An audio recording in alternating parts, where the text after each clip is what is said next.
the Longmont Housing Authority Board of Commissioners meeting, February 17th, meeting to order. We'll go ahead and start with roll call. Chair Hidalgo Faring. Commissioner Popkin.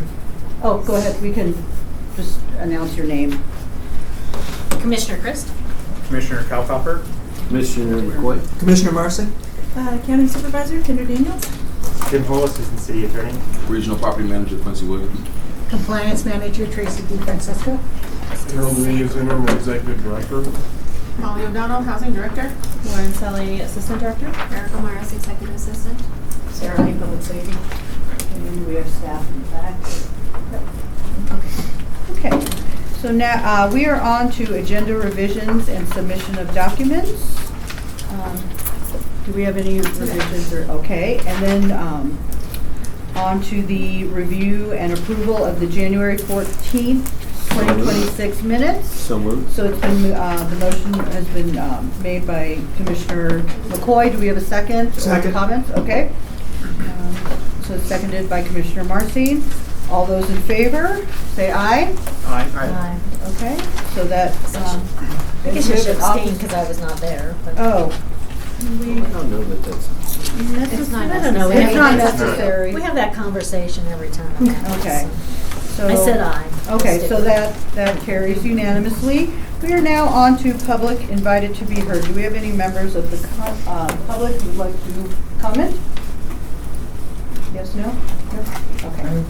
Well, Do we? there is one who's late. Yes, and you know what? What I'll do is I'll just reopen it when she You're arrives. very gracious. That's all Yes, I'm yes. gonna say. No, I'm good with that. Do we have anyone who wants to speak now? Okay, so I'm going to close the public invited to be heard for now. And then let's go on to old and new business. Resolution LHA 2026-05 approved and a commitment to the tax exemption partnership with Lincoln Avenue Communities for the Parkside and Mountain View Plaza Rehabilitation Project. I'm going to go ahead, this is Molly O'Donnell, I'll be helping with this item. I'm going to go ahead and open up a PowerPoint just introducing the project, but the project sponsor is online. Do you mind popping on your camera if possible? And Erica, I'm going to share over you with the agenda.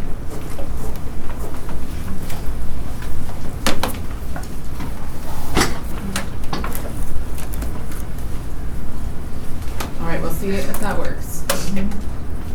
Ben, are you there? I'm here. There we go. Hi, Ben. Everyone. Can you turn your camera on? Absolutely. Ah, there you are. All right, so we have Ben over in the corner, and I can, Ben, if you have anything to share, it's not necessary, but if you do, I can pop it to your face. So Ben, do you want to go ahead and introduce yourself and the project? Absolutely. Thanks for everyone for the time this evening. So I'm Ben Taylor with Lincoln Avenue Communities. We are the developer that's proposing to do a substantial renovation of Parkside and Mountain View Plaza apartments located in Longmont here. Lincoln Avenue is a nationwide affordable housing developer. We are in about 31 different states, but I manage all of our affordable development in the Western region, and I'm based in Denver, Colorado. So we acquired Plaza and Mountain View about a year and a couple of months ago, and we're working towards a eventual low-income housing tax credit resyndication. So that's a reinvestment using federal tax credit resources to about $75,000 per unit in renovation cost. So we're really excited to kick this off. The last substantial renovation of the community was probably in the mid-2000s, about 2006. So yeah, we've been working with the team at Longmont Housing Authority on this one, and we're very excited to be here today to talk about a partnership to facilitate additional renovation in the project and make the project feasible. All right, thanks, Ben. I'm going to give a little bit of background on our policy for the board while I go back to this screen.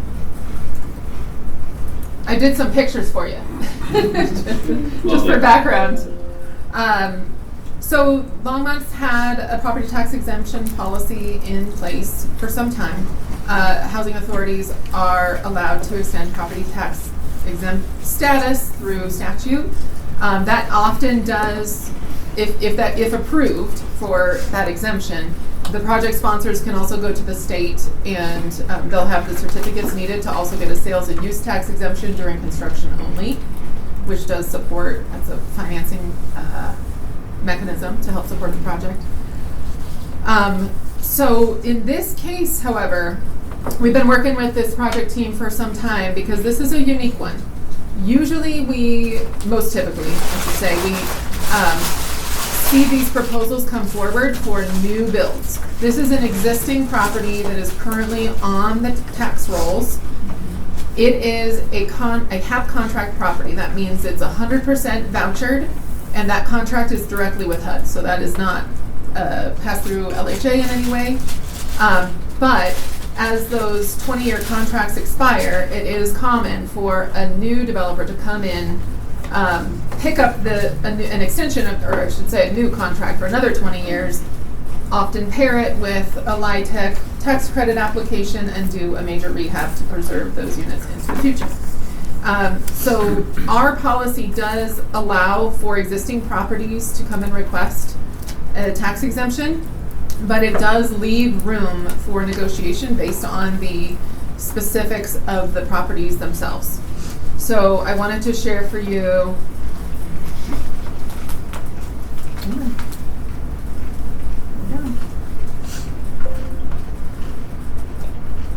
trying to move screens and it doesn't want me to.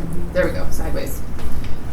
So this is currently on the tax roll. So this is the annual tax that's currently on those properties, just so you all know where that money goes. Our method of calculating the value of that special limited partnership takes into account the net operating income proposed to be received by that project for the next 15 years. That is a pretty straightforward way to estimate that for a new build project. For an existing property like this, it converts pretty closely to what the proposed or expected tax liability would be with the new value of the property once renovated. So that's how our fee structure comes into play. So on the left side here, this is what our policy's fee calculator shows. It shows an estimated property tax value of $317,000 per year in the after condition. And if you multiply that by a typical tax credit compliance period of 15 years, that's about $4.7 million in tax liability over that period of time. Because this project is restricting a certain number of units to 30% AMI households, they qualify for the 10% fee category. In reality, the entire property, well, both properties are vouchered. So all their households are really under 30% AMI. But the difference is voucher rents. The owner can receive fair market rents because of those vouchers. So it's kind of a people-serving question and an income project need question. That 10% fee comes to $476,488, and the staff recommendation here is to require that at the time of closing. And then this is where the condition of it being an existing property comes into play. Because of the lost tax revenue, if an exemption is extended, then this is something we've talked about in advance with the project sponsor, is an annual pilot payment for those 15 years, starting in 2027, that the project, the pro forma could accommodate. And really what that is to help offset some of those hits to tax revenues on the city side, and then portion of is proposed to be for the LHA side in exchange for extending that partnership. So the first year would be a $36,000 split two ways. between LHA and the city, and then increasing 3% per year up until year 15. So the total commitment altogether is just over $1.1 million in exchange for the savings of, and I had my math pulled up, and now I'm sharing full screen. So that's about, what, $3.6 million of savings to the project over 15 years. So the options for this board tonight are to approve that partnership with this proposed fee structure, approve a partnership with alternative terms, or do not approve a partnership at all, and that would leave those properties subject to property tax at that higher value rate once the project is complete. And do we have any questions or motions?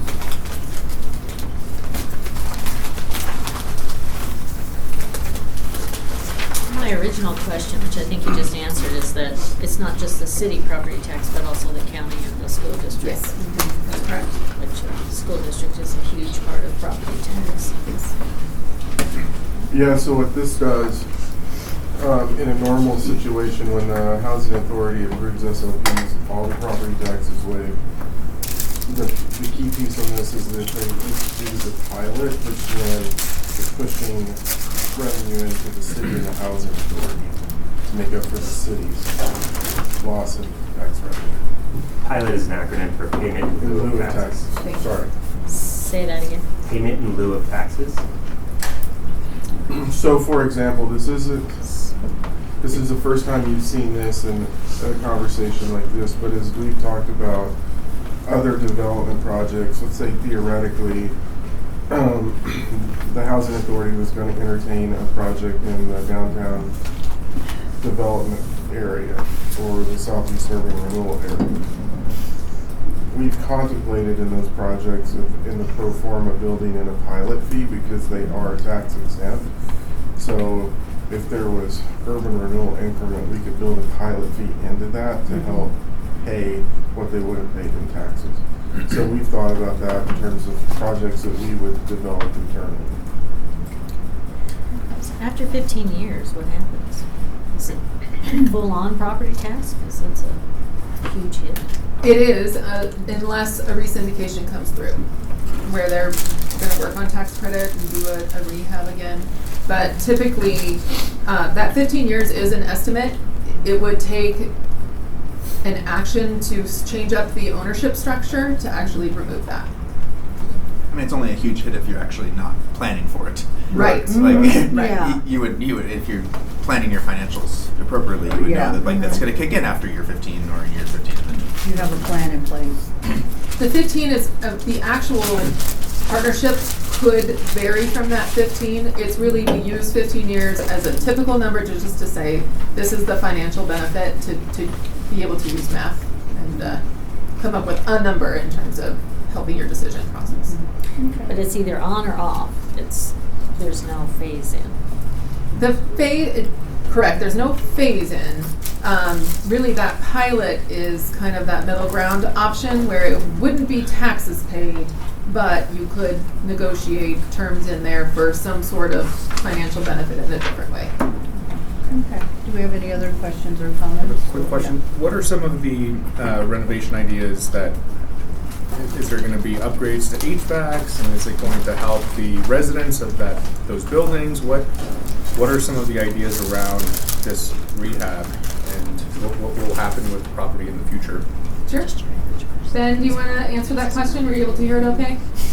Absolutely, thanks Molly. Yep, so the renovation, like I said, is going to be around $75,000 per unit. So we're close to around a $10 million renovation between the two properties themselves. And our goal is, owners coming into this and being part of the community and the long-term investment, because like Molly had alluded to, there's a 15-year commitment of ownership and stewardship of this property. So we will be addressing everything that needs to be done to maintain and ensure a healthy, safe, and viable community for the next 15 years. So a good way to frame this is, if we don't do something we should that needs to be replaced in 5 years because the roof is leaking or the HVAC was not repaired when it should have been, that is a cost that is a burden of ours. And so we have spent a lot of time since we acquired the ownership of these about 14 months ago, going through and evaluating everything that needs to be done, from the HVAC systems to roof to siding to in-unit upgrades as well. So maintaining the viability of these, because a lot of these have cabinets that are from 2006. And so making this a both aesthetic and also a functional and physical improvements to the property that's how we address most of these act rehabs that we do. And so the partnership that kind of is up for discussion at this point is allowing us to do approximately 10,000 a unit more in renovation work than we otherwise would be able to. And so that's the investment that's going into this. In the appliance package, these units typically runs around 5,000 to 6,000 per unit. So that would be being able to do new appliances in every unit, for example. So there's a litany of reviews that we go through. There is a lot of reports, as you can imagine, physical needs assessments that get done by our lenders and inspectors as well as the state agencies. And so addressing all of those needs, that 75,000 will make these properties really become something that someone's proud to live in, but it's also safe, habitable, and will really treat the property and the residents well for the next 15 years. So that's how we approach our scope building and what we're looking at doing here on these communities. Speaking of appliances, are there on-site washer and dryers? We'll be offering free washer and dryers. We'll have a community area, I think at both properties here, that will be able to provide washer and dryers free to residents that are currently living there. At least at Mountain View. Alan, are we going to do it in unit or at community-wide at Parkside? Yeah, we would have to do it in unit at Parkside just because the existing space is there's an existing space. So free washer and dryer usage and machines at the property in connection with this renovation. One will be in unit, one will be communal areas. To kind of answer your question, so if you think about, we've done 2 of these. So one was Aspen Meadows neighborhood, and the other one was Village on Main. I keep wanting to call the old name Village on Main. And so we went in, redid flooring, roofing, appliances. Some we did common area work. The property condition that he's talking about leads you down to what do you actually dig into, and then behind that's just what can you afford as you're doing this. And so they'll go through what we went through, and you can do this, we'd like to do this. Sometimes you wait till you get to the end of the project on your contingency and maybe you have some left over and you can dump it in. If it's like us on Aspen Meadow, the parking lot failed and we spent most of our contingency on repairing the parking lot. So it's like a home rehab is the best example, but you're not completely gutting it. That answer your question? Yes, thank you. Okay. Do we have a motion or other questions? Yeah, one or two other questions. Molly, can you put up the slides again? I think that one of the first early slide numbers on the property taxes was like showing the business as usual. Am I understanding what that was representing?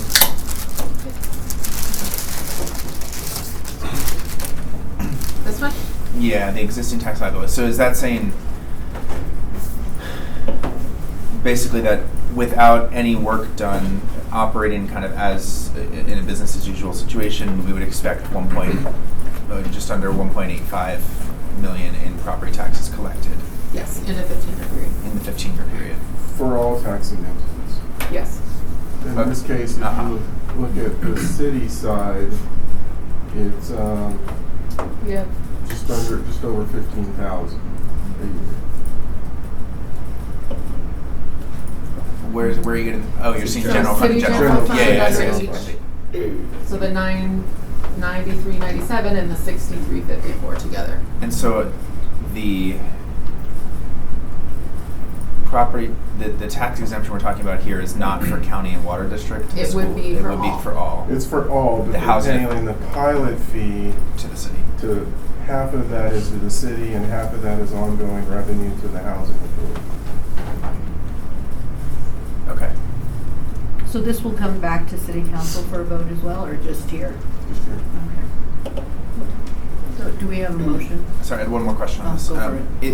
Has there been how have we used the property tax exemption in the past for the housing authority, if at all? Like, is there a precedent that we're either setting now or that we have set before? The only precedent that we're setting today is using it on an existing property versus a new build. We have extended tax exemptions. That you all approved doing that for the in-between a month ago. We have the Atwood Commons project that's going to break ground later this year. That has an approved partnership. At Chrisman Apartments, those have an approved partnership as well. And Zinnia. That's what everyone. Okay. Great, thank you. Do you have a motion? I move option one. I think that's the best thing. Second. Okay. So the motion has been made to, let me go back to my main page, to approve the resolution with the, contingent upon award of tax credits with a fee payment structure as proposed by staff. Motion was made by Commissioner McCoy, seconded by Commissioner Culcoffer. Can we have a vote? All those in favor, say aye. Aye. All those opposed? Okay, so that carries unanimously. We are now on to Resolution LHA 2026-06, adopting annual CMAP, certification of fiscal year 2025. And who's presenting that one? I am. Okay, that's. Are our that's guests me. allowed to leave now? Yep. Yep. Thank you, Thanks, Ben. Thank you. Thank you very much. Thank you very much, everyone. So the CMAP stand. Bye. Right on. Molly, you can leave too if you want. I will. I'm the only one here. Yeah. So- Go ahead, yeah. So the CMAP stands for Section 8 Management Assessment Program. It's a report that we have to do every year for HUD. And it's just a measurement of, a self-measurement of our performance over about 14 different areas. And so it's an annual thing we do. We're a high performer. We've been a high performer for the last 5-6 years, and we'll be a high performer this year too. Okay. That's Do we it. have any questions or comments? Okay. Can I have a motion to approve the resolution? So moved. Okay. So the motion has been made to approve Resolution LHA 2026-06, made by Commissioner Marcin and seconded by Commissioner McCoy. All those in favor? Aye. Okay. So that carries unanimously. We are now on to bad debt write-offs, annual report. That'd be me. Okay. So every year, we need to provide the board with the annual write-offs that we did. Anything that is 5,000 or below, Tara can do a write-off. We have him sign the write-off for that. Most of them are sent to collections. Unless the tenant passed away, then those balances are completely written off. I can approve under 1,000, and then anything that's over 5,000 we bring to the board. Anything that was over 5,000 has already been brought to the board in 2025. So this is what our total was. So, and what actually happened. So we sent about $29,000 to collections. 13,000 were completely written off because the individual passed away. We also wrote off about a little less than 2,000, and that's just because it's under a threshold that's really not administratively feasible for us to try to collect on. And then we did have one within our property range that did a mutual rescission, so that was kind of a legal binding document to evict someone that, without going through the eviction process, they do a mutual rescission and then it writes off their entire balance. So we did have one of those. So that's the total write-offs. You don't have to approve anything because everything that was over 5,000 already went through for your approval, but this is kind of what was sent. We've probably sent about 600,000 over to collections, and we haven't seen anything else. So it's just hard to locate these people. Do you have any questions? The 600 was in totality, or? So we probably started this in 2023. Okay. Yeah, so not Not just, this yeah, year. no, we had a big chunk all at once because when we came on board, there was a ton of balances that just hadn't been written off, so we had to do a big purge all at once. Yeah, I think the bulk of it came within the first year or two, Yeah. just because of what had been riding on their books for so long. And that started when?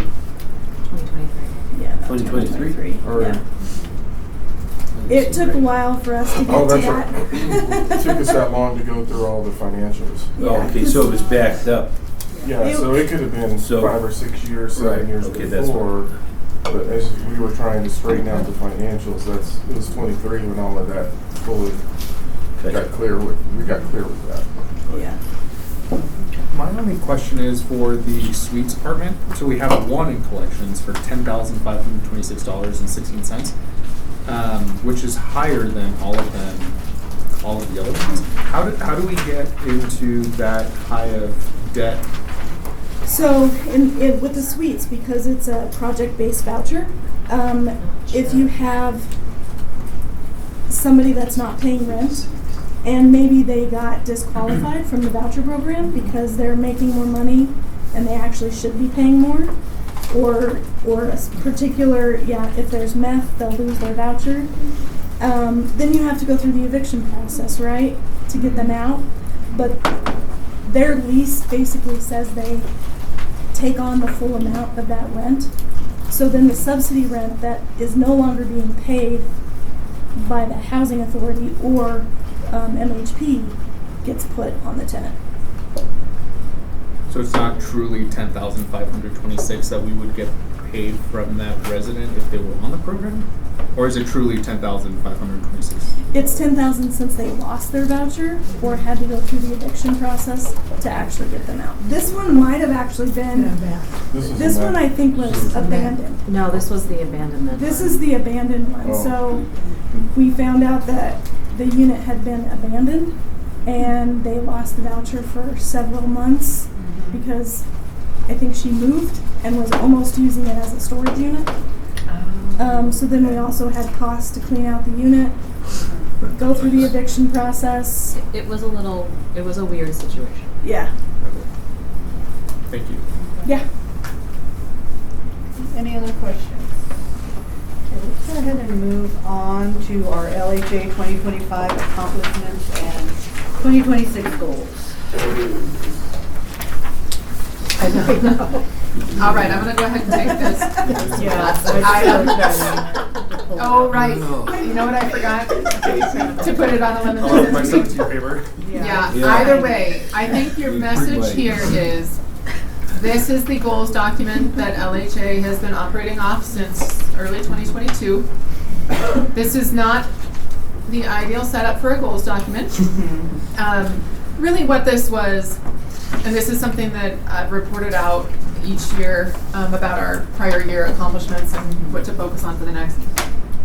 But this was really a point in time look at how do we rescue LHA and really focus on what is important. Rebuilding community trust, building resident community, getting our operations stabilized, getting the good people under our organization umbrella, really like focusing on organizational culture and resident culture and financial solvency. I think that is all reflected here in the areas of engagement, development, building, service models, creative service models, and just trying to see what could we do to A, stabilize LHA and then look beyond for ways to better serve those residents. So I think that's the very high level summary of what the effort in 2022 did that is reflected here. A lot of the progress that I noted for 2025 there's not that much that's very new. I would say 2025 was a year that we were focusing on getting our operations stabilized, hiring to get capacity to actually do our core work and even think about work beyond our core work to try and go big picture vision. We've surpassed our development goals. We have, I would say, surpassed our resident culture goals. The level of trust with our residents has grown so much in the last 4 years. There's still work to be done in the creative service models section. That I'd say that's kind of a struggle across all of our community agencies these days. Is just resources, creative partnership. How can we wage this tough financial situation, etc. So there's always work that can be done there. But we did establish some really great partnerships between VIA, Ride Longmont, the Center for People with Disabilities, Recovery Cafe, Cultivate, True Pace. We brought in Kaiser Permanente, came and did resident events. So I think we did a lot there, and there's still other ideas to explore in the future. I think what this shows me is that we've kind of accomplished the LHA rescue plan goals, and it's time to think about more strategic goals that are not just for a defined period of time, that are more living and breathing. So that is something that I would ask your interest on, is if you are interested in doing a new strategic planning or goal setting effort at some point in 2026. It seems to be time when you're looking at our accomplishments and what we set out 4 years ago. But if you have any questions about this document or our 2025 accomplishments, or talking about what you'd like to do for the future, I kind of leave it to your interest here. We'll kind of go around. And are you wanting us to kind of give you the next set of goals tonight, or just kind of sit on it? When is the deadline, I guess, of when you want to do that? I think the question is, do you want to go through a more formal mini retreat from the housing authority perspective to establish forward-looking goals? That's the question. Okay. And at some point this year is what I'd throw out there. Okay. Because I feel like we're in a pivotal point for years from the time that we took over. The years following, it was just kind of just reestablishing and strengthening the housing authority. So now, it kind of, okay, well now we can start getting creative, but also kind of looking at where staff capacity is. Right. But I just feel like we're more in a grounded space, more than what I've seen in years past. So I don't know, do we have any? Well, just what do you mean by a mini retreat? You're talking about half a day, or you're talking about? A half a day or a day. I don't know that we would need what we're doing on the council side, but at least a half a day or a day to set goals for the next 4 or 5 years. I think when we talk about all the goals, the one that I would say we've met, but we haven't met it, and it's really the financial solvency piece. I think today we're solvent, and we understand what our fund balances are looking like. But if you look at it in terms of financial solvency with the framework of having ongoing revenue support ongoing expenses, we're not there. And so when we talk to you all about the development of mixed income housing projects, that's really what we're talking about in terms of that true long-term financial solvency, where we're not solely dependent on development revenues coming out of projects. I think if I was with that, in the absence of a new set of goals, if we were going to continue these in 2026, I think what a big focus would be is really solidifying those internal operations to make sure we have policies, procedures. We are projecting out the future on finances to make sure we're not just okay today, we're okay into the future. But really looking inward and saying we've accomplished so much, we've built so much in terms of the culture side of things. Let's solidify all of that so that it can live on in the future. I think part of it operationally, like a goal for me operationally this year is, and Lori and I have had this conversation already, and others, is that I think we have the policies in place that we need, but we really have to process map now, and really start lining out the processes that we go through, the responsibilities within each one of those processes.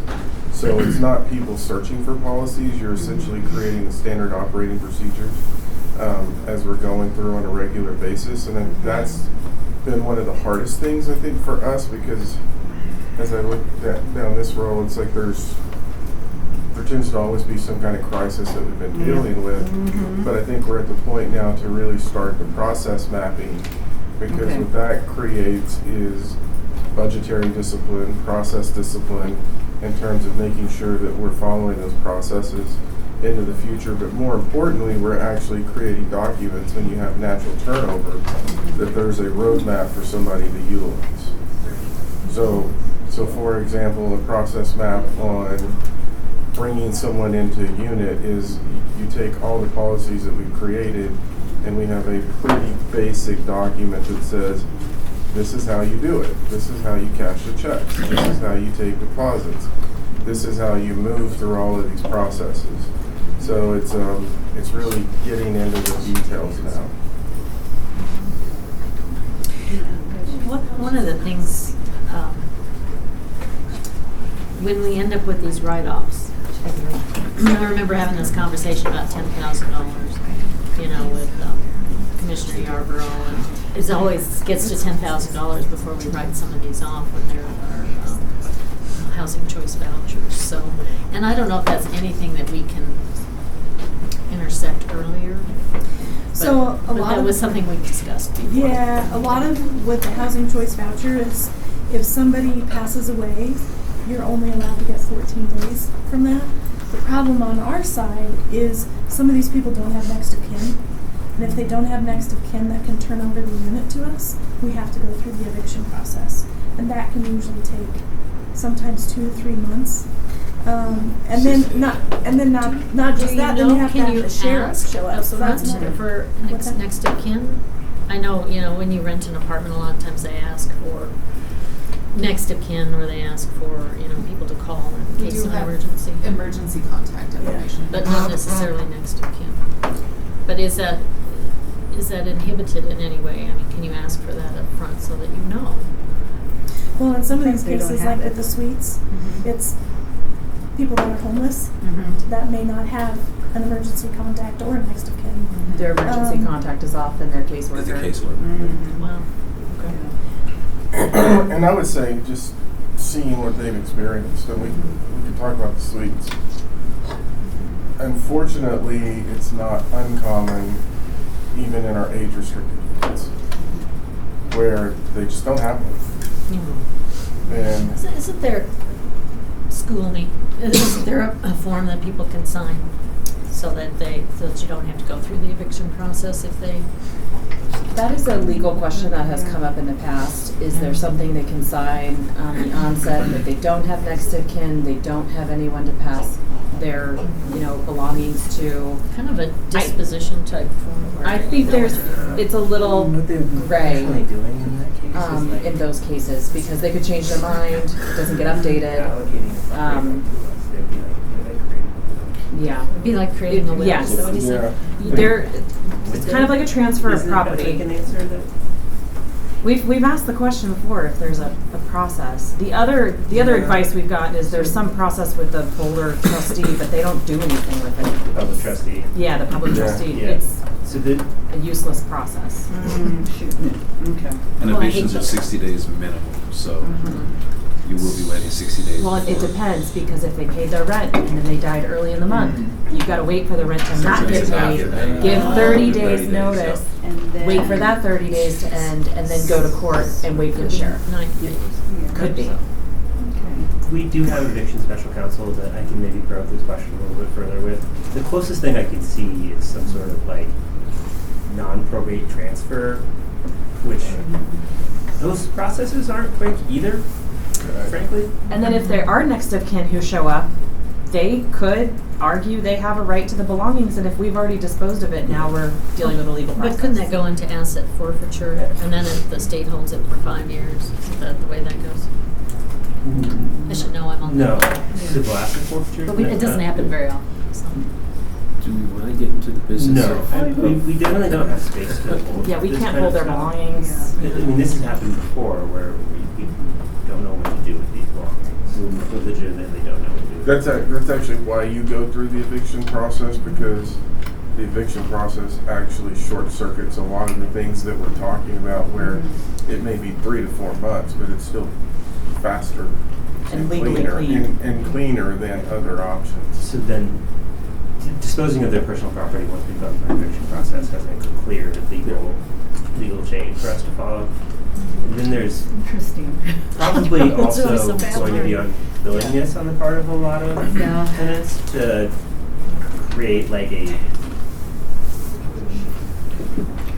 And I think, like, I kind of want to look at big picture. Let's look at big picture. I mean, we can kind of get caught up in the weeds, but looking at some of our big goals, I'd like to hear, especially from our newer folks. Yeah, go ahead. Molly, you said that resident satisfaction is high, but then I see that there was a survey that wasn't completed in 2025. How do we know satisfaction is high, and is that something that we can put on future goals and objectives to say, like, we want to hit this NPI score? Yeah, we certainly could do a formal survey. What we did do was a appreciative inquiry effort in 2022 to interview residents and get their sense of what we are doing well and what it would look like if we were doing perfectly, and then held coffee and conversations meetings at all properties on a monthly basis, and then we phased them down because participation is slowed. Originally, when we would hold those meetings, it would be a lot of attendees with a lot of complaints. And we've seen attendance, at first we still had good participation, and it changed, the tone of those meetings changed from problems to solutions and things that we're doing well, and just getting updates. It turned into mostly updates of what's happening and what's coming. And so that's how those meetings have morphed, and that's how they're going forward today.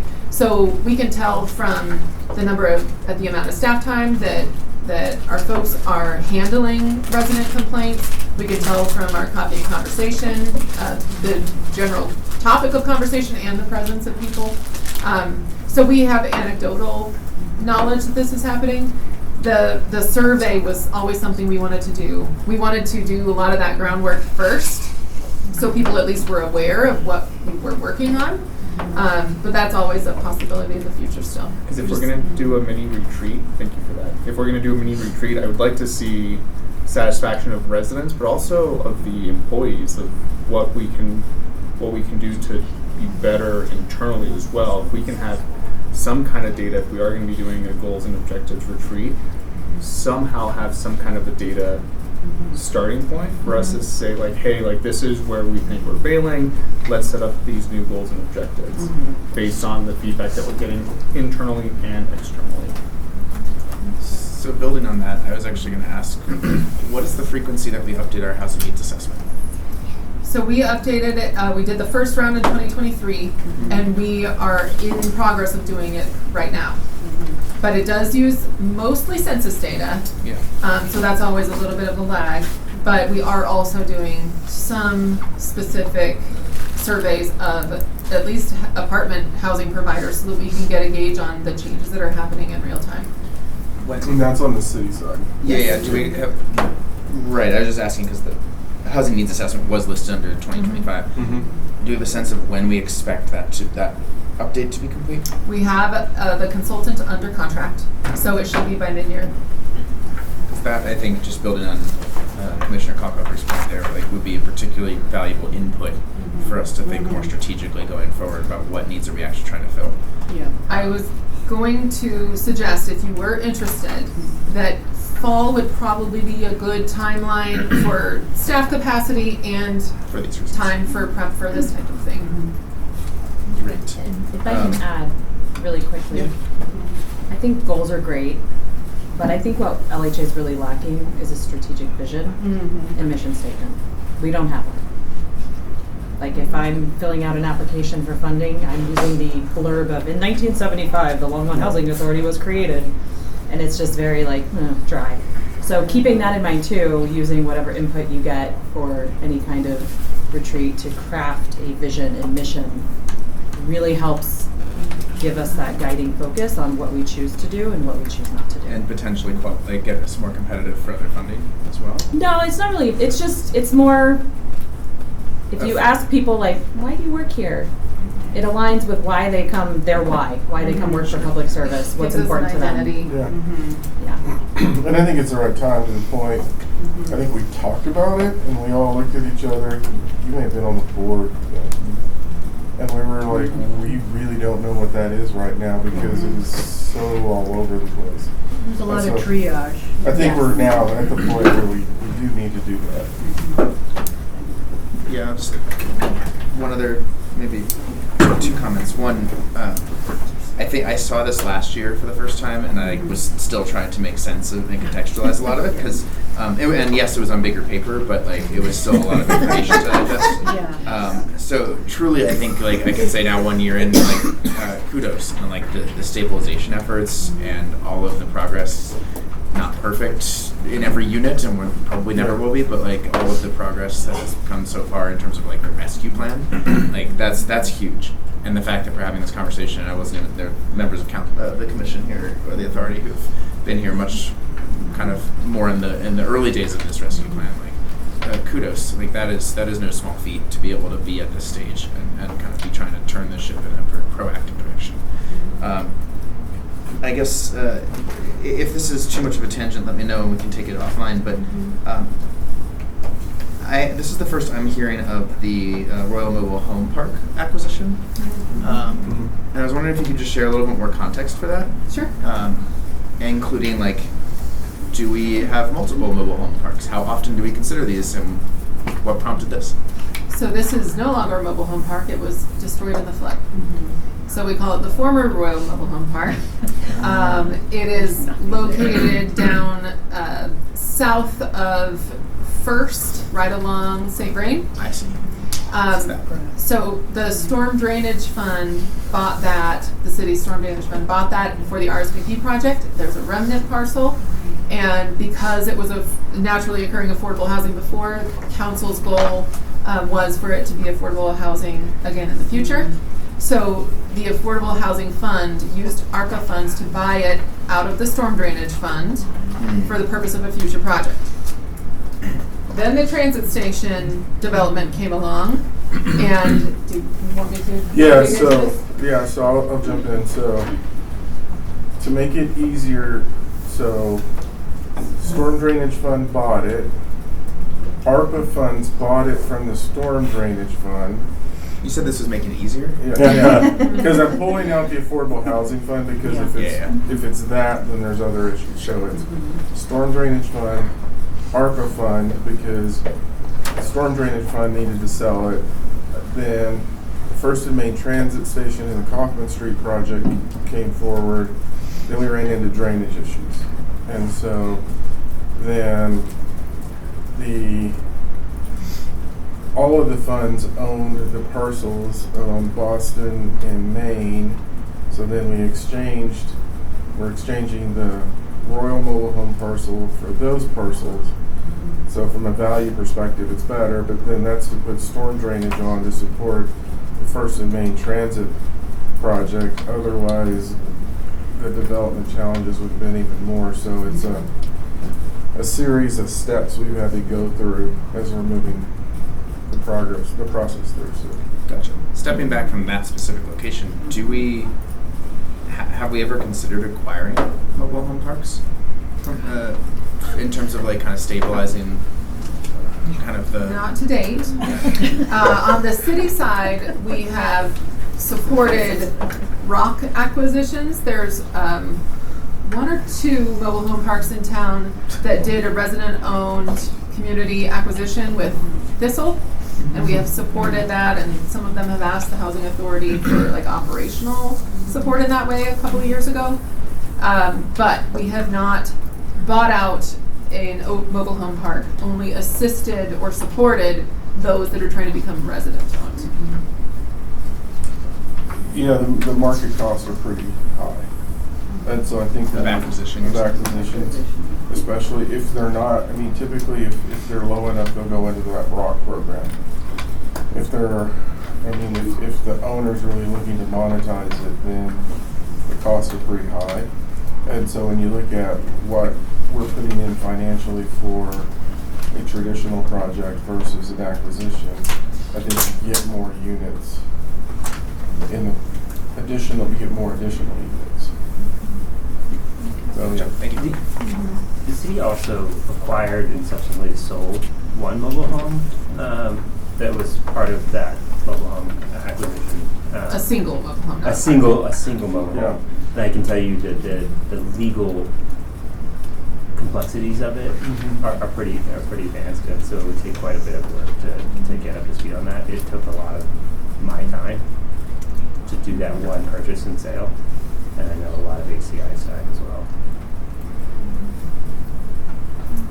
Sold Yeah. as a vehicle, basically. Very Just strange. house. Yeah. That's how it's. Yeah. Yeah, it didn't. Is that why you guys were go to city council chuckling? It's because just it a wasn't- complicated resale kind of. It's a vehicle title. I spent more time in a bank closing. Even though it's the For land that that. you're actually acquiring. Not all, so Not always. Then sometimes True the North. mobile home parks own the physical mobile homes. Oh, so it And they're depends on the renting, structure so of if- the mobile home park. Some Yeah. some people do own their unit, but they don't own. They like own the building, but they don't own the land. They don't, yeah, nobody No, owns yeah. the land.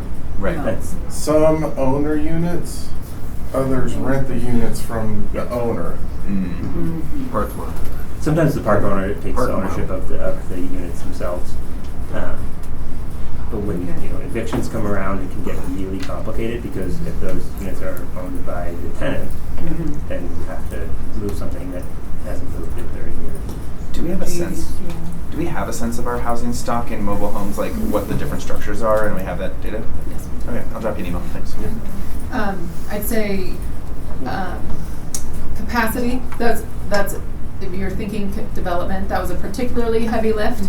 Also, we didn't have any mobile home park owners or residents knocking on the door saying, "Help Yeah. us." So it just didn't rise to the occasion in the last 4 years. So, I am interested in doing either a half-day retreat or a full retreat. I don't know where the rest of, where do you all, or is there interest in the fall? I think it seems like early fall, September or August. Oh, let's do it after August. Oh, yeah. What's that? Budget. Yes, Because so that's what I was let's do it thinking, after that way August. September I is reeval. Yeah, that's good. Late September, October. September, October, would that be? Yeah. Okay, I mean, we can look at schedule. And then, I guess before moving on from this, are there any kind of burning questions or more inquiries to kind of, for you to kind of sit on between now and next, this fall? Are we all in favor of getting data for that retreat? I would like Survey to, data that's why I think we should push it out into the fall, so that way we have data Yes. that supports, yes. Good. I guess so just customer and staff satisfaction, as well as housing need assessment. What other? I noticed on the list about, we had talked about veteran housing, but that it's like, I lose track of what page I'm looking at. I know it's Yeah, it's, they all back. blur together, but that it was due to staff capacity, and I'm just wondering where we are with that. And maybe these are topics, like these high-level things or things that we'll probably discuss during our retreat. It's on the list, Yeah. But, so I'm just wondering about if there's a need for that continuing. It seems like maybe there is, just with the viability of the veteran community project. It seems like there's more need for veteran housing, and what that might look like from the city's side. And then also, when you talk about a strategic mission, I'm wondering if that should be top down or if it should be driven by your staff. And maybe almost in the way of, stand and deliver, tell us why you think this mission is good and why you think this other mission is good, kind of thing, and maybe we are helpful I in just bringing remember that when together. we did our city retreat. I don't think you were on. Were you on council when we did?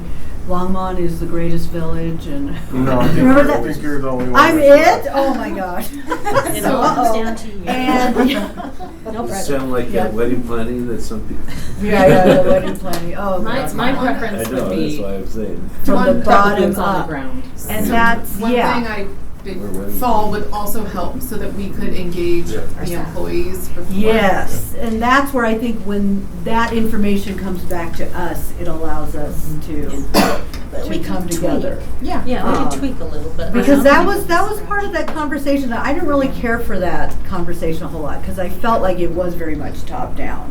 I don't know what you remember, but I just Yeah, I mean, I think there's a balance point because we really need to understand where you are from an overall policy perspective Yeah. because, and this one's different than the city piece in that, okay. as you can tell, there's so many technical issues that Yes, come into play in yes. this world that is different in terms of what we're In the trying to city. deal with. So I think it lends itself to that kind of conversation of, here's what we're seeing operationally bottom up, where you goal-wise, like big goals, like stretch goals. Okay, yeah. And then the two meet in the middle to try to balance the two out. So I'd be curious to see what the data, what the surveys bring up, and also just looking at veterans, IDD, senior. I mean, there's Yeah. a whole myriad of issues that our residents are dealing with, challenges and needs. So kind of looking at what is the scope within our city and how we can use LHA to best support that. Yeah, and I think the timing works well when we look at where we are.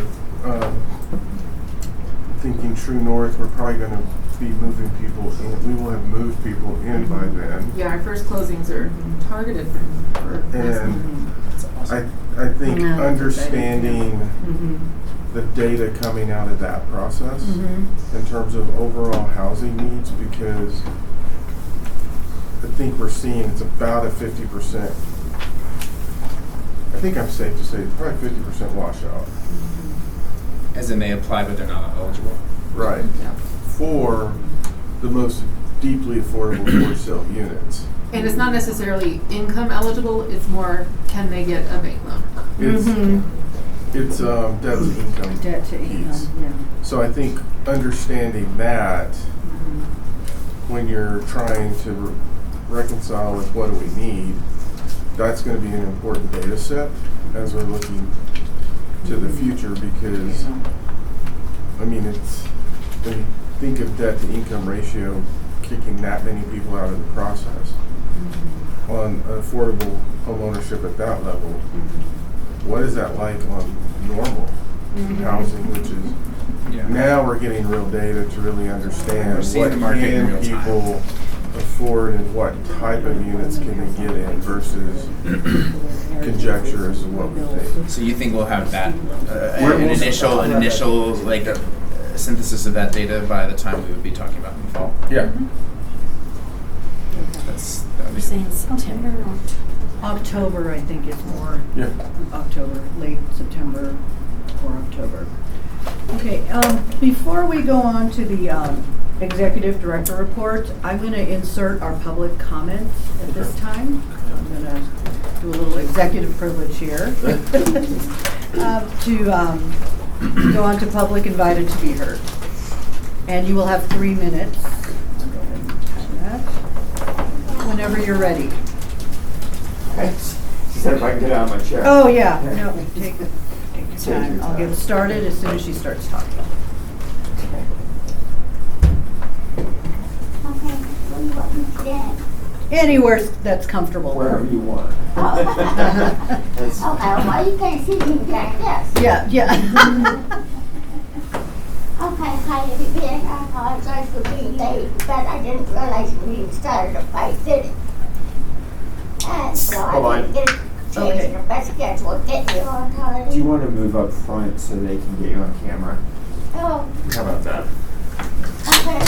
Glad How about that? No problem. I'll call him the way I short extension. Okay, can you see me now? Is that okay? You got it? Okay. Okay.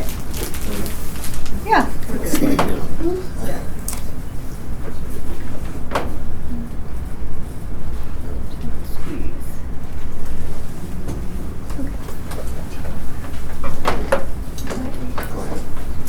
Okay, hi everybody, I apologize for being late. I didn't realize we needed to be done at 5:30. I couldn't get my bus schedule changed to get here on time, so I apologize for that. I don't know where to begin. I'm very frustrated. Did this make any sense? It's just because now your property manager is planning to evict you, but then they let you stay there the next several months. Does this make any sense? It's trying to evict me for a reason. I know why, but I'm not going to discuss that. But now that they kept me there since December, when I'm supposed to be there in Texas or Virginia by now. But they're not letting me move. I paid 30-day notice twice to the property manager to let them know I was going to vacate my apartment. Someone is keeping me here for some reason or other. I had no idea who or why. And I'm not happy about this. I have a right to move for my health. I mean, I really do need to move to a warmer climate. Because when you go up, you all know that Colorado is 5,280 feet above sea level. The higher you go, the colder the air gets. You go down like something like 400, 500 feet down below sea level. Air is warmer and I need warmer climate because my health can't take this cold air anymore. I'm 67 with fibromyalgia. And Colorado cold air ain't just about ready to do me in, so to speak. I want to know what's going on around my house in the streets. Why I'm not being allowed to move out of my apartment into a warmer climate. It's had nothing to do with Mark or my fiance. It has nothing to do with him. My doctor, primary care doctor, wants me to move. And I gave LHA, I don't know if they're here or not, and the property manager copied that letter from my primary doctor saying I need to move. So why am I still here in Colorado in these cold temperatures? I can't do it anymore. I'm sorry, but I can't do it. I'm not happy with the way this has transpired.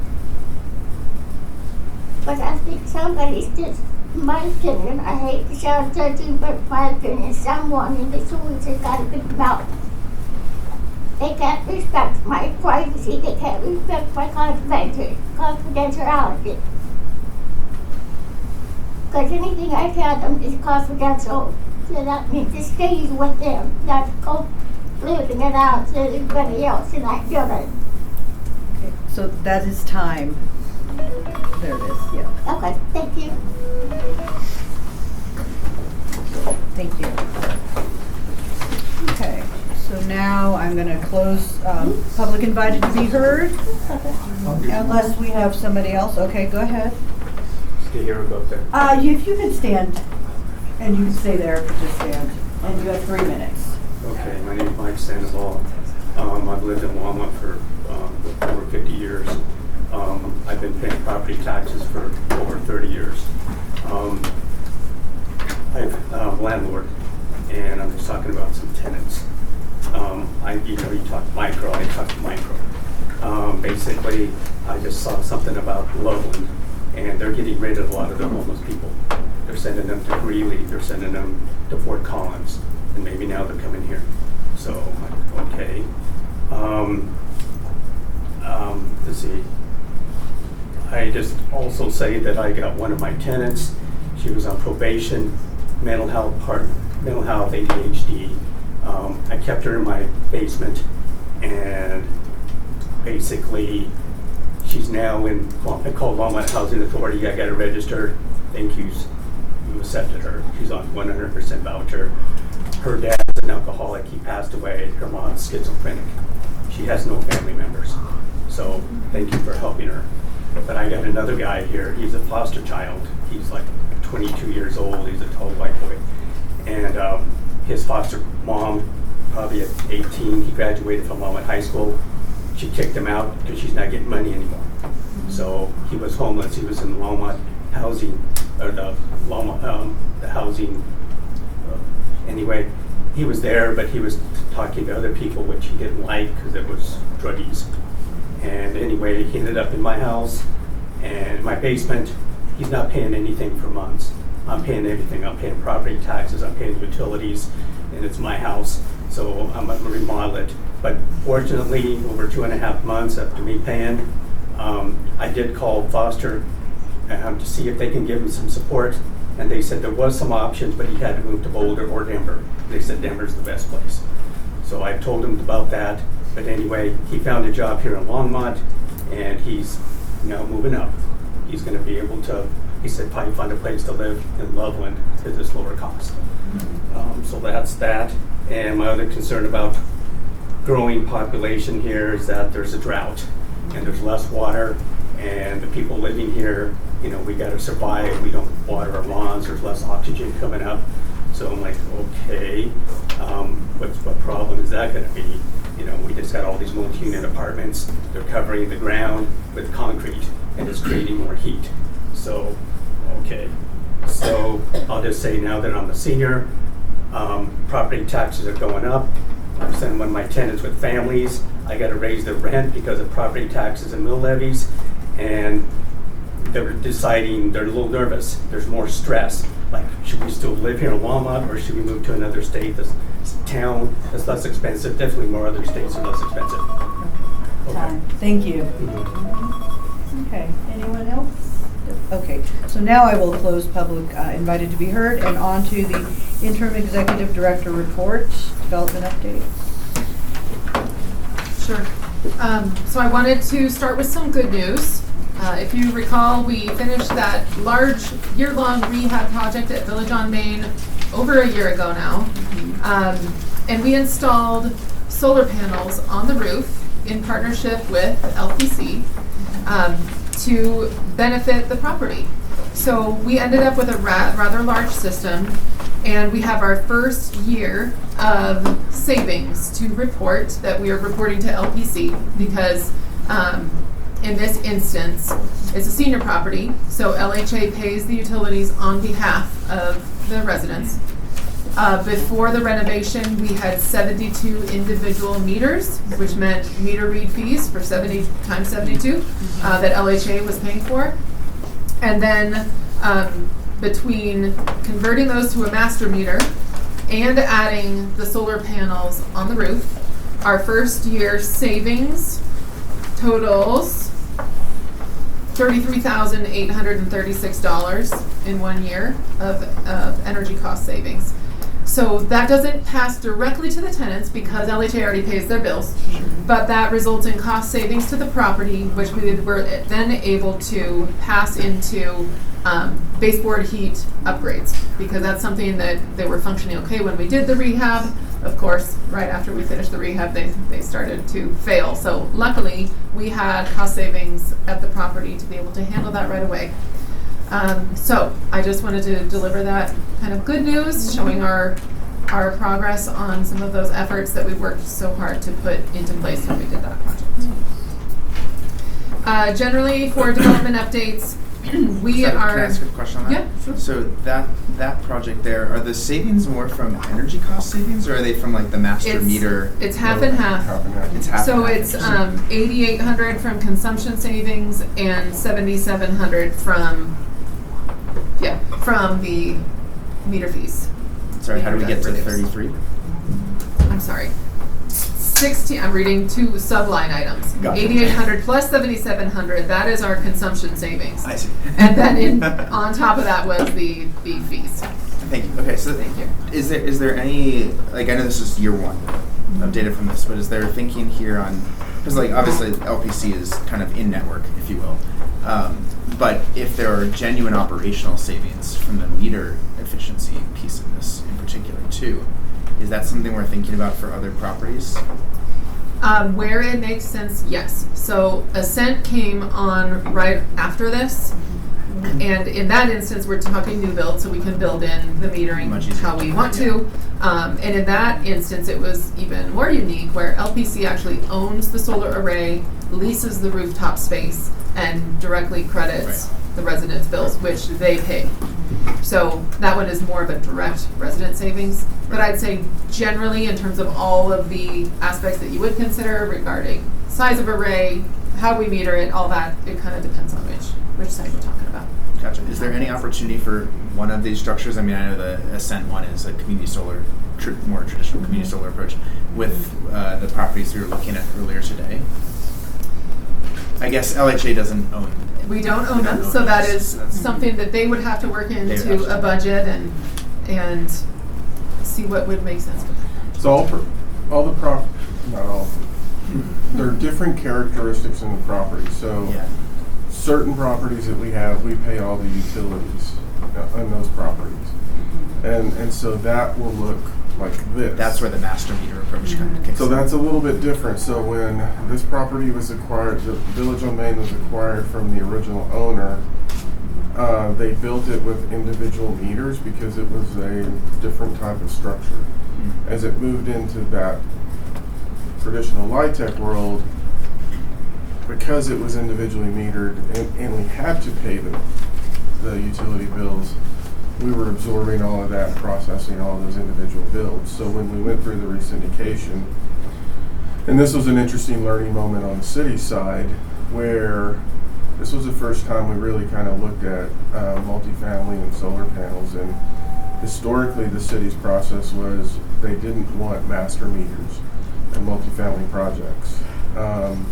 We actually changed our process in LPC once we started digging into solar on rental units, because it's almost impossible in some structures to get it down to the resident. Ascent came along, different model. Now they're applying the savings of the electricity directly to the tenants. So each one of these projects will have their own characteristics that you have to balance out in terms of how you're building that model.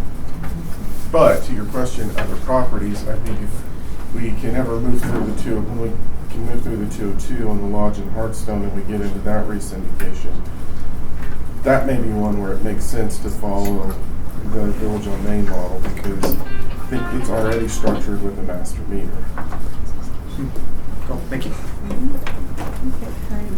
We also took advantage of the first ever solar tax credits to pile on top of our low-income housing tax credits on Village. So you're saying with elective pay specifically, like with the first ever that was available directly to a municipal entity? Yes. Gotcha. And have we received that payment? Yeah, it is built into our finance and auditing side, and it gets very complicated. Oh no, I'm just asking because I know there some other cities are facing delays. Are we receiving that? No, we're not facing delays. We've received the payment. Yes. Great. Otherwise, for development, I think that come next meeting, we'll have some good progress to talk about. On the city side, we have been seeking out opportunities for that mixed income next project, and we've got some good progress, but I think that there'll be a lot more to provide for next meeting. Hearthstone and Lodge, since you mentioned it, we're working right now to time out gathering of resources to come up with a schedule for when we'd like that project to hit, also timing that with this potential future mixed income deal. So first of all, we have an opportunity from the Broomfield Boulder Home Consortium to swoop up $700,000 of home funds that other entities are not able to spend. And so we are working with the partners in that consortium to see if they could be provided to the LHDC, the Longmont Housing Development Corporation, which is the 501c3 arm for the LHA, to see if they can accept that award and then deploy that for Hearthstone Lodge in the future. And then talking about our private activity bonding capacity to see how to plan that for the future as well in terms of what years and how much we would need to make that Hearthstone Lodge deal work. And I'll pause there. Operations? So the operations report that you guys are used to seeing did not get added, which is fine because we kind of have a year-end report that Kendra put together that talks about some of the vacancies, but just for property updates, not much to update on except that, get to it. We had 2 deaths last week, unfortunately, at 2 different properties, 2 of our senior properties. So that's unfortunate and very sad. We have a tenant death. We had 1 death at Spring Creek and 1 at Aspen Meadows Senior. We are working very hard to fill the units. We continue to see delays in lease up at Aspen Meadows Senior, even though we have reduced the rents, and we are creative flyers, and we're working with our partner organizations, local nonprofits, and other housing authorities to get the word out. Same thing with the Village on Main. I created a flyer for them as well because they have a handful, although that one generally leases up faster. The Suites Apartments, we have the HVAC system upgrade that's underway, and then Ascent. If you don't remember, there was a fire in one of the units 2 weeks ago, and thankfully we were able to relocate the family for the affected unit so that their move-in was not hampered or delayed. And then we were also able to move the project-based voucher on the first unit so that that family who was scheduled to move in at the end of this month did not have any delays because they had already given notice and had started the process to move out. Thankfully, we were able to do that. The fire was contained to that 3rd floor unit, but the water damage from thank God the fire systems worked. The water damage did affect the units below on the 2nd and 1st floor. And so we are working together with Penrose, our co-GP, Danube Construction, the general contractor, and Penrose's insurance company to file that claim and get the process started to remediate those units so that we can get them back online. We just got the report from the fire department today, so we're working on that tomorrow. Lease up is underway. I would say the hardest thing is renting those 70 and 80% units. They're underwritten around 60% AMI, and it's still hard to rent those. So we're pivoting our marketing more like a market rate apartments, highlighting the storage, the durable surfaces, the amazing layouts and windows, and the amenities, obviously with the EC being on site. So we're hoping to get our property listed on Zillow and see if we can attract more people. So when we come, like Saturday, Commissioner Marsden and I will be there. Do we just go into the U-shaped parking and park there, and then that And then the community building. Okay. They'll have it open. Yeah, there's a playground with a community building. That's the one you'll come in. Yep. Thought of that as we were talking about I that. had a resident reach out because there are lots of folks excited to be there on Saturday. So they're like, what are we going to do? So, You literally can't miss it. yeah. Well, I've Once you pull driven in. by there so many times. Just, Yeah. It's close to us. Yeah, close to where I live. Lauren, did you say how many vacancies you have at Aspen Meadows Senior? At Aspen Meadows, we have 6 with 1 more to be added. 2. 2 deaths? Or a definite move No, out? 1 move out, Okay. 2 moving assistant. So 6 current, 2 coming.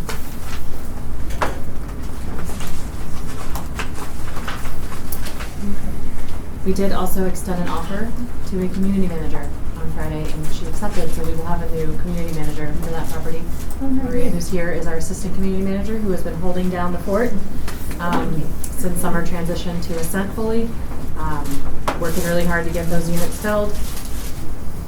But yeah, we'll have, unfortunately. We are on to the next, I think we're at financials. Accounts receivable, 4th quarter. who you're sharing. So we'll bring these financials to you on a quarterly basis and give you kind of an update. You're kind of getting the year-end ones, which usually will end up showing a big loss at every property, but that's because you also record the depreciation along with all of the accrued interest on the notes. So that's why you'll see large losses at this time. But what I can say is, if you see, I've highlighted in yellow, rent that is over, and usually that is because of HCV vouchers that we have at the property, which are tenant vouchers. We don't budget at 100% because those are portable if those tenants leave, so we do kind of budget a lower percentage on our operations. So if we receive more, we do actually receive more management fee from that, but we don't budget for it. All of our properties are over in vacancy, and we'll get into the details on that when I get into the vacancy report, but almost every single property we have an over vacancy. For AMSA, we had over budget areas in flooring repairs. We did have several tenants that needed to be relocated during the flooring repairs, so there are some actual costs associated with that weren't really budgeted for, but the property could maintain them. Fall River, Spring Creek, Suites, and Briarwood, they had higher collections, tenants that weren't paying rent that we sent to collections. When we send those to collections, those are written off as a bad debt. So you'll see higher expenditures in that area. For the Hearthstone, we did have the fire. And although the rebuild does get capitalized, the mitigation and the relocation does not. So you'll see a higher cost in those expenditures there.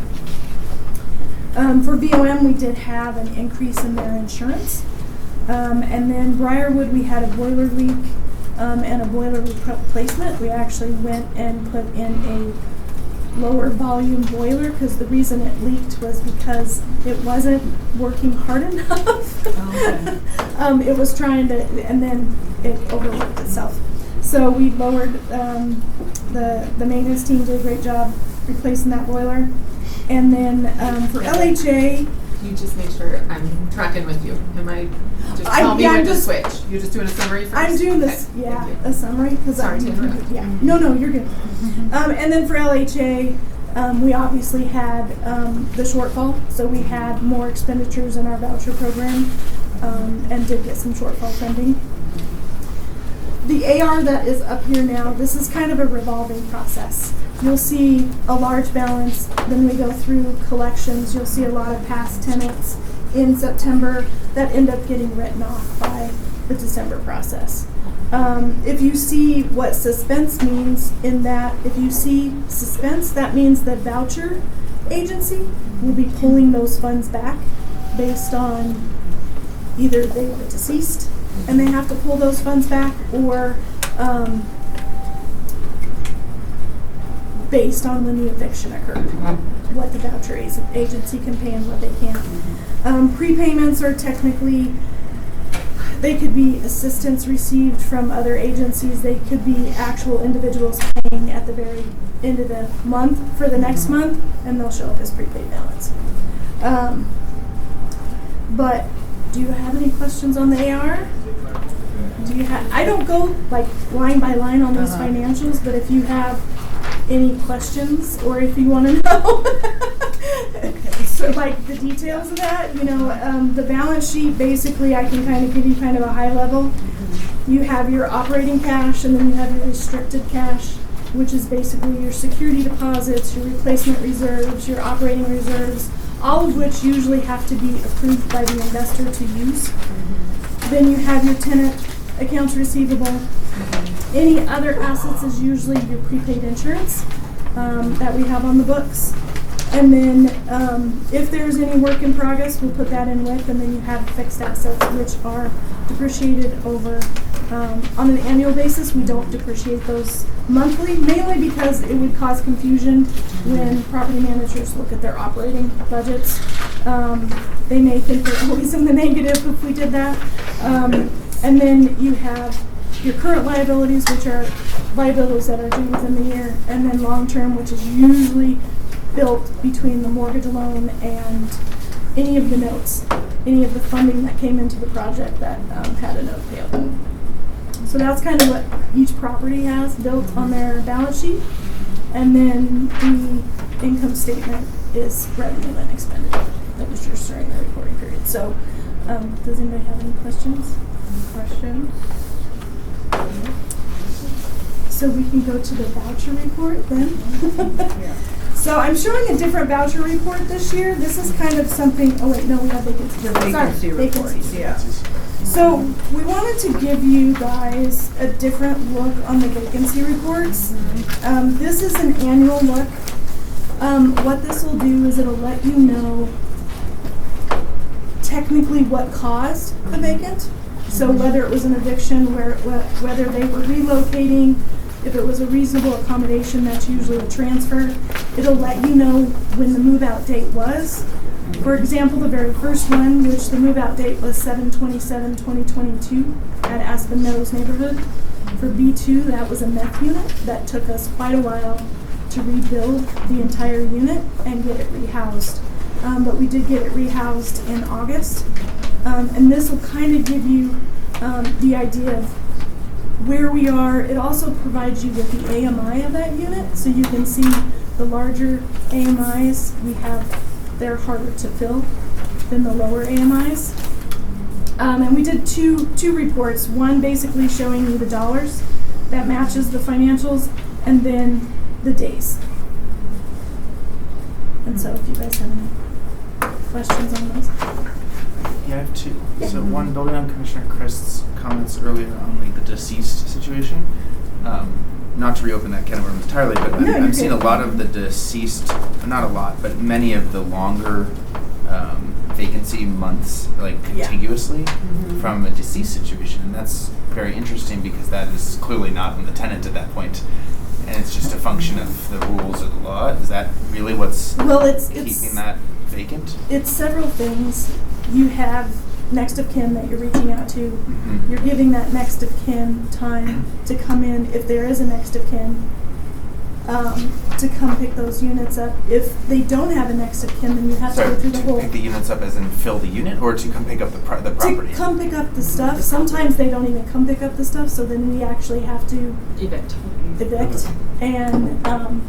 evict the property at that, like So the personal property. If Tracy's my next of kin, and they reach out to Tracy, Tracy's like, okay, I'll come in and get it, so you're working with them, and say 2 months go by, then all of a sudden Tracy goes radio silent, then you have to start the eviction process to get back. So you've lost 2 months in the 4 to 7 month process. In this report, it shows the reason why they moved out, but for like the deceased for AMSA Unit 111, it could be that we got possession of the unit in February, but then we just didn't rent it. Right? This doesn't show when we took possession. Right. This just shows that it This continued doesn't vacant. show when we took possession. And we kept some units vacant at AMSA because of the flooring project. I see. There was some purpose in keeping those units empty for staging and storage so that all of the materials weren't in the common area for people to trip over. So that might be why some of those are longer vacancy at that property. When you have one that's 11 months or something like that, it could be. Yeah. And would that same principle apply for some of the relocations? Relocating just means they're just moving out to relocate out of state. They just didn't give detail. If it's a transfer for like a reasonable accommodation or transfer to another unit, it'll say transfer or reasonable accommodation. Why would we have 10, 11 months of vacancy from a relocation? It might be that we just weren't able to rent that unit quickly enough. It could be a combination of turn time, ability to rent the unit, those types of issues. I think one of the things to think about is, so remember that the portfolio is dominated by age-restricted units. So when you think about a large number of age-restricted units, and then when, to Lauren's point, or Kendra's, when you look at the AMI levels, and you start seeing, I mean, when I look at this, and you see relocating, rent too high, moving in with family, I'm pretty sure the baseline condition's the same. And so when you're age restricted, then your available applicants is smaller than the market itself. and others are experiencing the same issue. So it could be a combination of factors in that. Gotcha. Thank you. Thank you. And just, I'm noticing there is a PDB at Fall River that has been vacant for most of the year. I believe that is a 2-bedroom, and that is extremely hard to rent to the elderly community to meet the voucher requirements for those PDBs. It's rented. It is now, but Yeah. last year it took a while to get a qualified applicant for a 2-bedroom unit without a reasonable accommodation. Okay. Any other questions? We'll move on. Now the voucher report. Voucher report, yeah. So HUD actually has us kind of do this practice. Last year, we ended with a restricted net position of $73,000.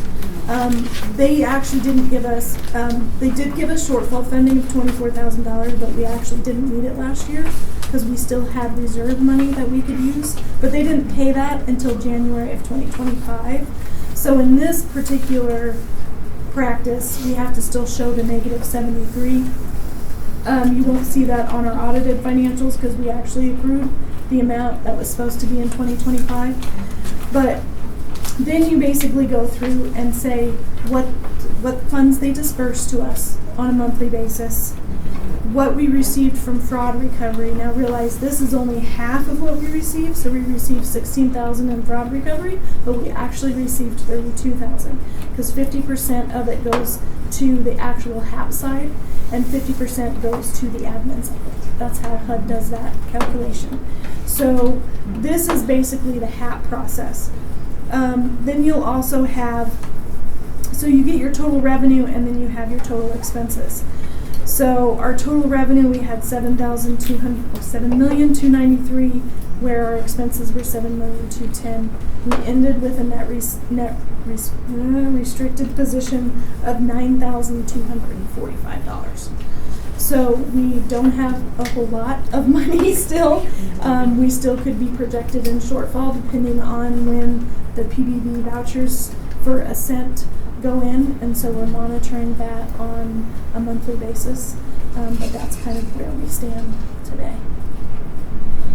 So I think the key takeaway on this is, for those of you that were part of this group when we started talking about the shortfall and the voucher funding and those issues, we laid out about 8 different steps that HUD requires us to go through and what we would have to do to deal with the shortfall situation. The so what in this is really that they were able to manage it by, as vouchers were turning over, they just weren't re-vouchering. And so what that means is when you see the total number of people receiving vouchers, that number is going down. That number is going down because they needed to utilize that to go through the shortfall process.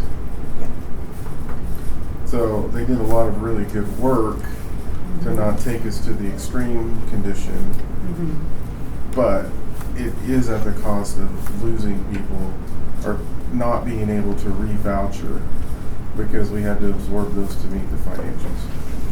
And this year we received $155,000 in shortfall funding, which got us to the $9,245. So, yeah. We weren't as in dire need as some agencies apparently were, which were millions of dollars. Oh, wow. So if you remember, there was a game that a lot of agencies were playing that the way you got more money is you intentionally, and this was HUD that told us this, you get more money because you intentionally go into shortfall. And then when you go into shortfall and they were taking you through the program, then once they give it to you, it stays in your funding moving forward. I think what everyone went through the last year or so, the likelihood people play that in the future has gone down dramatically because I think everyone realizes there's no guarantee you're going to get shortfall funding. yeah, and they sent a message saying you need to watch your budget. So So keep monitoring, keep doing what you're doing. You can't, we can't absorb any port-ins. We can't no vouchers. And they're monitoring this. They can see that when I submit the monthly report to see if we're vouchering up, if we're adding vouchers. They'll see it in January and February because we'll be adding the assent PBVs, but we've also been showing that those PBVs haven't been vouchered up yet. Any questions? Okay, thank you. Now we're on to public health and safety updates. Short and sweet. I like that, yes. Yeah. The suites had 28, it was pretty busy this last one, 28 calls for service. Several, mostly welfare checks and trespassing. The rest of our properties had 1 or 2 calls, nothing significant at all. The fire was a big thing in a sense, so I assisted with staff getting the information they needed for that. So, what was driving the trespassing calls at suites? Currently, we have issues underneath the bridge there. At sunset, if you drive into the suites, drive over a bridge, so a lot of them are unhoused. Like that spot, and we currently have a resident that is living at Zinnia that is going back and forth, and I believe is in a relationship with one of them, so that's causing some of the trespassing problems. Are folks trying to get into the suites, or is it they're just trying to, they're calling to move out, but yeah, in and around the property, and as you know, it's not fenced or anything, so. I think historically, yes, they try to get in. So we can tell you, historically in that property, we've had issues with prostitution. People know when folks get their checks, and this is the residents telling us that. We've had issues with people trying to deal drugs on the property. We've had issues with people approaching the property to buy drugs from people that are on the property. It's kind of all of the above in what we're dealing with at that location. I've talked to Sarah about this. If we had the money, we'd probably fence the whole thing with some kind of, instead of having security in one of the units, we'd probably have a security house. Because that drives, I think the majority of the issues we have there is not necessarily the residents. It's the interplay between people who don't live there and people who live there.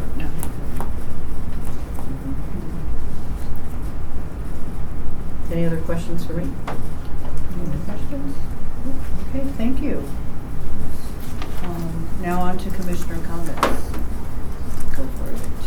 Yeah, I have one more thought building on our conversation about the strategic planning earlier, and I was just curious, now that we're starting to think beyond rescue plan, and maybe while you were, what other housing authorities around the country were you guys looking to that as models for either what we could work, what we are at or aspiring to be, or who are really crushing it and are at a size that's relevant for kind of what we're planning? And if you don't have an answer off the top of your head, we can keep that in mind for a strategic planning conversation. So at the very beginning, I talked to Fort Collins because Fort Collins has been through the situation that we were dealing with a couple of times, I think. So spun in, spun out, spun in, spun out. And so I spent some time with Fort Collins talking through that issue. Boulder Housing Partners, they're interesting in that I think when you look at the mixed income model, they do a lot of affordable, attainable market rates. So they have units mixed in, which is supporting them financially, but they do get a lot of money from the city. That is a little bit different in how they're doing it. Greeley actually just transferred, and Greeley's moving into the model that we're using. I think they at least initially, yeah, they're keeping separate entities, but they are much more paired. Yeah. So and as I talk to different folks, I think it depends on your perspective. But I think what I'm hearing is that almost all of them need significant city support. When you look at it, I think even if I look at the county puts a lot of money into Boulder County housing. And so I think what's very clear to me financially is the model itself is evolving. And without significant support from other governmental entities, I think we're seeing what we saw. And it's not just gap funding for projects, this is more operational funding. The first city I worked in, they did it 3 times. It was Spin on out, its spin in. own, came in, city sent people over, sent it out, came in, sent it out. It's an interesting phenomenon. How about in terms of services provided? Like now thinking beyond the spin in and spin out type of situation, and like if you were like, who do we look towards to say like, hey, they're just running a really amazing ship as an authority, and like that's our North Star. Some larger housing authorities certainly have in-house resident services coordinator or supportive services coordinator. That's the stuff that the actual properties themselves might be able to contribute a portion to, but that really is fed by operational support to make sure it's accessible for all properties. Not every property budget could just handle that. So there are examples out there. Something that LHA does have access to through the Longmont Housing Development Corporation, which is a 501c3, is they were originally set up to support development before housing authorities were allowed by statute to develop themselves. Did you hear that? And so, but now, since that housing authorities can self-develop without a 501c3 arm, the LHDC doesn't have as much of a heavy role in that side. We've still partnered with them to the advantage of the properties, and especially our re-syndication projects for sure. But something that could be a topic of conversation that we bring forth for you all to consider is using that 501c3 nonprofit to look more at like foundation activities to help support that type of thing. We do have a member of the LHA advisory board, works in the affordable housing field and supports another nonprofit with foundation activities. That is one way that could be looked at to try and garner some support to provide extra services like that. So, if we don't have other comments, I have one other question. Landscaping at Spring Creek and Fall River?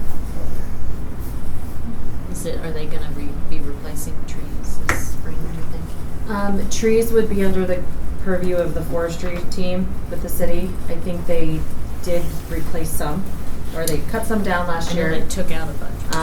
I believe they replaced some. I don't know if they're waiting for the spring. As far as landscaping, we're going to be using a different company this year, so that RFP will be going out soon. And then looking to utilize whatever property budgets we can for landscaping efforts. Okay, great. Can I have a motion to adjourn? I move we adjourn. Okay. Can we get a second? Second. Okay, so the motion has been made by Commissioner McCoy, seconded by Commissioner. You just jumped All on those that. in favor, say aye. Okay, so we have one who's approved. All those in favor, say aye. Aye. Okay, we have adjourned.